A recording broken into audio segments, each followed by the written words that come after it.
Lux Radio Theater, presented from its new home on Hollywood Boulevard in Hollywood, California, brings you Thurston Lynch's The Burn Guy. Sent to you by the makers of Lux Toilet Soap, the beauty soap of the stars. Oscar Wilde once said, "What fire does not destroy, it hardens." I guess you could say my story is like that. My name is Angelo Bernatelli. Some say I'm the best detective in my city. They call me the Burn Guy because I burn through every case I'm given. 15 years ago, my friend turned enemy killed the love of my life and gave me a burn on my hand that would never let me forget.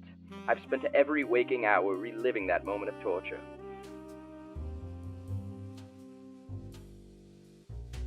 The year was 1936. Me and the love of my life were down in Cabo on a romantic getaway. Unbeknownst to me, one of my closest friends, Duke Peevely, had tagged along. The man was down on his luck, and as it would turn out, he had some condemnation towards me. I guess he had been a bit of cup of joe over the fact that I hadn't been making time for him, and instead focused on my work and my wife. And the missus had received a mysterious invite to a mansion party within the city. Little did I know that party would change my life forever. Everything was normal and the folks seemed nice, until they weren't. I joined in a game of poker with a few of the other lads while the wives had their fun in another room of the house. It was around 9:24 when I started to smell smoke, and suddenly, before I could even blink, the whole house was ablaze. I called out for Marie, the love of my life, but with the crowd of people running out, I couldn't find her. I ran through the burning flames and grabbed a door handle that seared my hand. I rushed out of the house, hoping Marie had escaped. That's when I saw it, my dear friend Peevely in the window, carrying Marie deeper into the flames with a sinister look on his face. I glared into his heterochromatic eyes. One was brown, one was blue. It always caught me off guard. I tried to run in, but the house collapsed, and I knew there was no chance of survival. 15 years later, I lived by my lonesome. I lost my love, I lost my job, I lost my life, spending every waking minute trying to find out why Peevely would do such a thing.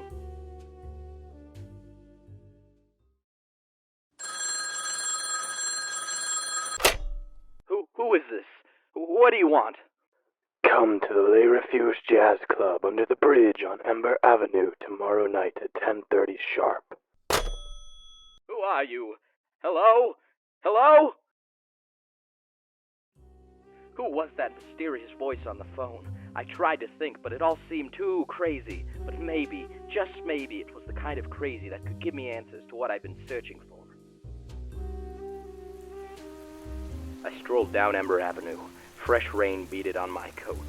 I checked my watch. 10:30 sharp. I looked up at the fluorescent sign. Les Refuges Jazz Club. A place for wandering souls to escape to.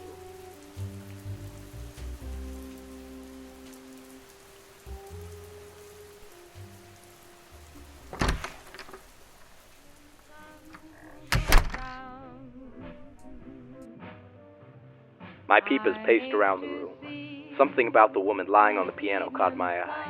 She was beautiful, but had this look in her eye that said she knew something she wasn't supposed to. She had a big feather boa and eyes that carried a certain sadness. They call her Lady Calcine. What a sight for sore eyes she is, eh? I began to make eye contact with her, and when I did, she signaled me outside to the alleyway.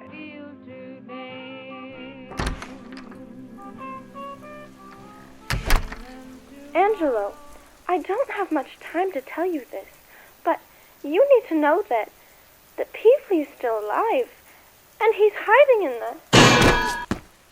Hiding in the what? Where's Peevely? It was too late. She was already dead. Who exactly was this Lady Calcine? How did she know my name? There was more to this. There had to be. Then I saw it. There was a man in the window.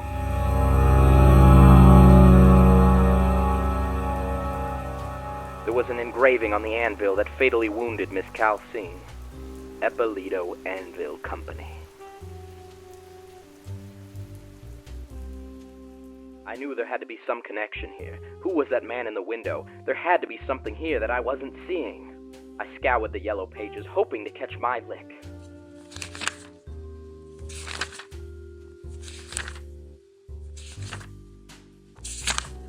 Then I saw it.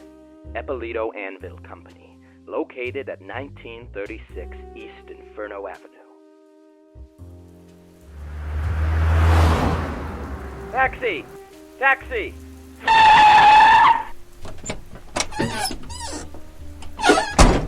Where are you heading, pal?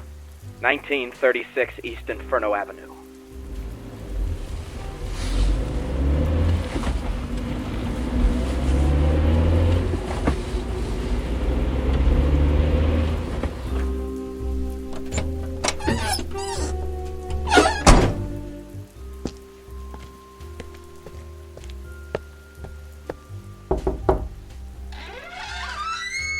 Who's there?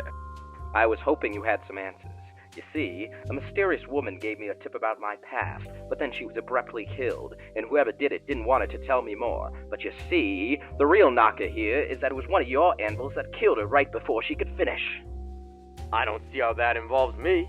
I sell a lot of anvils to a lot of people. I didn't realize there was such a big market in the city. Sorry to bother you. Go on with your day.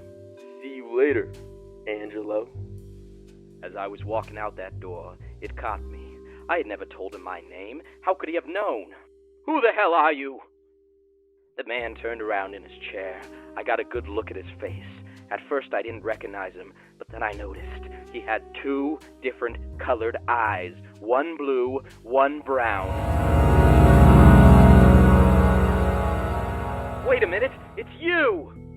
That's right, Bernatelli. It was me all along. I survived that fire and rebuilt my life. It left me horrifically disfigured, but I got reconstructive surgery and a fresh start. You killed her, the love of my life. I should put a bullet in your head. Think back, Bernatelli.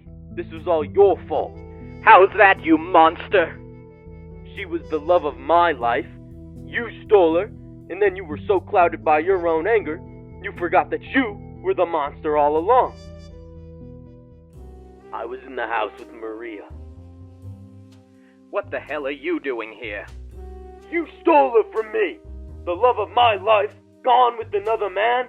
Unhand her, you cretin. If I can't have her, no one can. You see, Angelo? It was me. I was the real burn guy all along.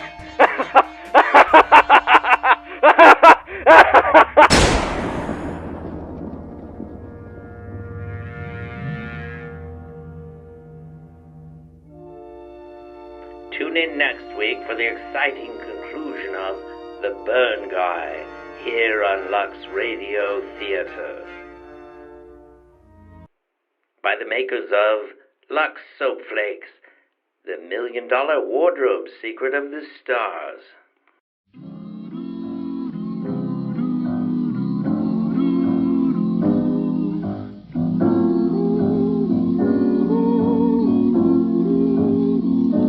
It's so peaceful in the country. It's so simple and quiet. You really ought to try it. You walk about and talk about the pleasant things in life. It's so restful in the country. It's the right kind of diet. You really ought to try.